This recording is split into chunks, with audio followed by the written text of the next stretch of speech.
नमस्कार, आप देख रहे हैं दैनिक दिल्ली न्यूज और मैं हूं आपके साथ आरती सिंह आजाद और रुक करते हैं खास खबरों की ओर।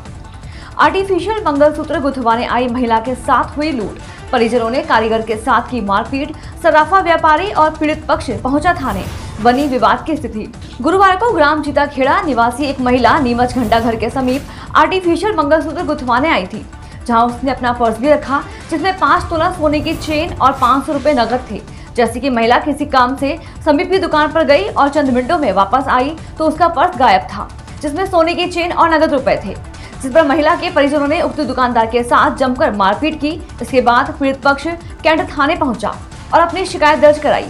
जानकारी के अनुसार आरती पति मनीष नाथ अपनी माता कमलाबाई व अन्य परिजनों के साथ नीमच किसी काम से आए थे। उसी दौरान उसने घंटा घर के समीप फुटपाथ पर बैठने वाले एक युवक को मंगलसूत्र बनवाने के लिए दिया था। महिला आरती का कहना है कि मैंने अपना पर्स भी वहां रखा था, जिसमें 5 तोला सोने की चेन और 500 रुपए नकद थे। उस चेन को वह सुनार के यहाँ गिरवी रखने आई थी, परंतु उसी दुकान पर एक और बालक बैठा हुआ था जो मेरा पर्स लेकर मौके से भाग गया।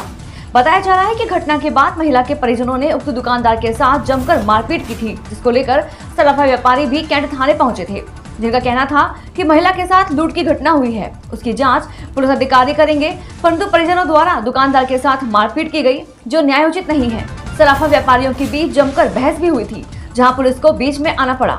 हालांकि इस मामले में पुलिस ने एक युवक को पकड़ा भी था और उससे पूछताछ भी की जा रही है। फिलहाल पीड़ित पक्ष कैंट थाने पर है और पुलिस द्वारा पीड़ित पक्ष की शिकायत पर सीसीटीवी फुटेज खंगाले जा रहे हैं। ये क्या है, एक्चुअली घंटाघर के पास फुटपाथ के ऊपर एक गठाई करने वाला बैठता है, तो उसके यहाँ पर ये कुछ कस्टमर लोग गए होंगे, उससे मंगलसूत्र गठाया। इस दौरान में उनका कुछ सामान पार हो गया। बोल रहे हैं कि हमारा पर्स वहाँ से गायब हो गया। वहाँ पर कैमरे लगे हैं, तो हम सब लोग सिर्फ इसीलिए यहाँ पर आए हैं कि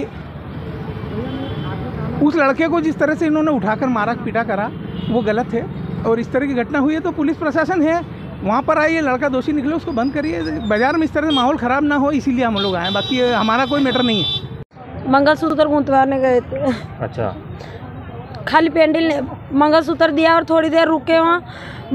उसके बाद थोड़ी सी दूर यहाँ से इतने 5 पैर दूर गए और वहाँ से वो लड़का लेके भाग गया। बट परस मेरा 5 तोले की चेन थी, 500 रुपये थे अंदर। अच्छा। और वो एक भी ग्राहक नहीं आया, कोई भी आके खड़ा नहीं हुआ वहाँ पर। रकी सेन, और उसके बाद में एक ग्राहक भी नहीं आया। वो बच्चा था, वो लेके 2 मिनट में लेके भाग गया वापस। हम 2 मिनट भी नहीं लगा, वापस आके दुकान पे पूछ लिया उसने। कहाँ से आए हैं? चितागढ़ से आए। किस काम से आए हैं? वो गिरवी धरने आए थे, हम गिरवे रखने आए थे, तो सोनी के पास गिरवे रख के पैसे चाहिए, मगर गिरवे रख के जाए, बस इसके लिए गिरवे रखने के लिए। तो मंगलसूत्र उसको गूंथने के लिए दिया, वो पैकेट वहीं रखा और ये उठ के बस सोनी के पास आई और मालूम पड़ गया, और जाके तुरंत जाके बोल दिया उसको। तो वो लड़का दोनों का दोनों गायब, एक उसका था ना, एक लड़का दूसरा था छोटा, एक वो खुद का ही लड़का था, वो औरत का ही लड़का था दुकान वाले, तो दोनों गायब हो गए। घटना 9 जुलाई की रात्रि 11:30 बजे की है, जहां फरियादी भूपेंद्र अपना होटल झाबुआ से खाना खाकर बाहर आया। तभी 2 व्यक्ति जोर से बोले कि होटल खुला है या बंद है। फरियादी ने बोला मुझे नहीं पता। 2 व्यक्ति जोर से बोले पता क्यों नहीं, जिससे फरियादी काफी डर गया था। एक व्यक्ति फरियादी के पास आया, मोबाइल मांगने लगा, डर के मारे मोबाइल भी दे दिया। उसके बाद मोबाइल चुरा के भाग गए। पुलिस अधीक्षक आशुतोष गुप्ता द्वारा थाना प्रभारी कोतवाली सुरेंद्र सिंह गाडरिया ने सीसीटीवी फुटेज देखकर जल्द से जल्द खुलासा करने के निर्देश दिए हैं।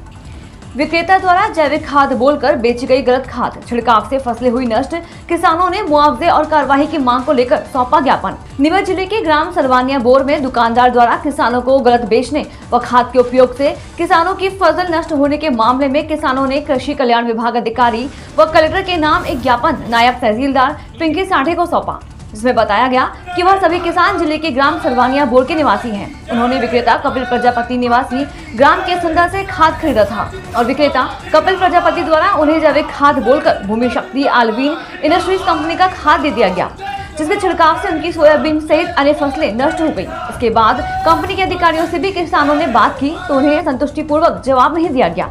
किसानों का कहना है कि हमें जैविक खाद बोलकर धोखा दिया गया है, जिसके चलते हमारी फसलें नष्ट हो गई हैं। किसानों ने ज्ञापन में मुआवजा दिलाने की मांग की है। साथ ही धोखाधड़ी कर किसानों को खाद बेचने वाले व्यापारी व कंपनी पर भी कार्रवाई की मांग की है। किसानों ने बताया है कि उक्त गांव में लगभग 15 से 20 किसानों की फसलें नष्ट हुई हैं। उनके पास आय का अन्य और कोई साधन भी नहीं है। नीमच से महेंद्र उपाध्याय की रिपोर्ट। ये सभी सरवानिया बोर के किसान हैं और इन्होंने एक भूमि शक्ति ऑल इंडिया कंपनी का खाद खेत में डाला है और खाद डालने से फसल की ये हालत हो गए हैं। उन्होंने बोला था आप खाद डाल दो फसल लहराने लग जाएगी, और किसानों को भोले भाले किसानों को बहला भुसला कर ऊंची नीची देकर झूठ चपाट करके ये किसानों की फसल नष्ट कर दी है। और हम मैडम से मिलने आए थे, कलेक्टर महोदय, कृषि विभाग अधिकारी से, उपभोक्ता फार्म में भी आए हैं और इन किसानों को उचित मुआवजा की मांग कर रहे हैं। एक इसी कोरोना काल में एक पांच परिवार के इनके पिताजी भी नहीं रहे, उनके 4 बहनें, उनकी शादी भी करवानी है और ऐसी दुख की घड़ी में ऐसी प्राइवेट कंपनियां लूट खसोट कर रही है। हम यहाँ शासन से मांग करने आए कि इनके ऊपर सख्त से सख्त कार्रवाई हो और किसानों को उचित मुआवजा मिलना चाहिए। मेरे को भूमि शक्ति करके खाद दिया जैविक बता के, उन्होंने बोला कि ये डालोगे तो इसका 100% रिजल्ट मिलेगा। डालने के बाद मेरी 85% फसल ख़त्म हो चुकी है, 15% बची है। उसके बाद वो बोल रहे हैं कि हम इसको पोषक तत्व के लिए कुछ दवाई देंगे, उसका छिड़काव करना, ये कंप्लीट हो जाएगी। जब फसल है ही नहीं है, 80% से ज़्यादा ख़त्म हो चुकी है, तो उसमें हम दवाई डाल के करेंगे क्या? जब पौधा बचा ही नहीं है तो पैदा कहाँ से होगा भाई? अंकुरी एक बार ही होगा, अंकुरन होने के बाद ख़त्म हो चुका है। और फसल 15% बची है, उसमें हमारी लागत भी इतनी हो चुकी है, 10,000 क्विंटल का हम बिजौरा लाए और उसको बोया हमने, इतना खर्चा हम कर चुके हैं। उसके बाद भी हमारे पास 15% सोयाबीन बची है उसमें, तो हम कैसे हमारा लालन पालन करेंगे, हम कैसे हमारा खर्चा चलाएंगे सर? फिलहाल के इतना ही। खबरों का सिलसिला लगातार जारी है, आप बने रहें दैनिक दिल्ली न्यूज के साथ। नमस्कार।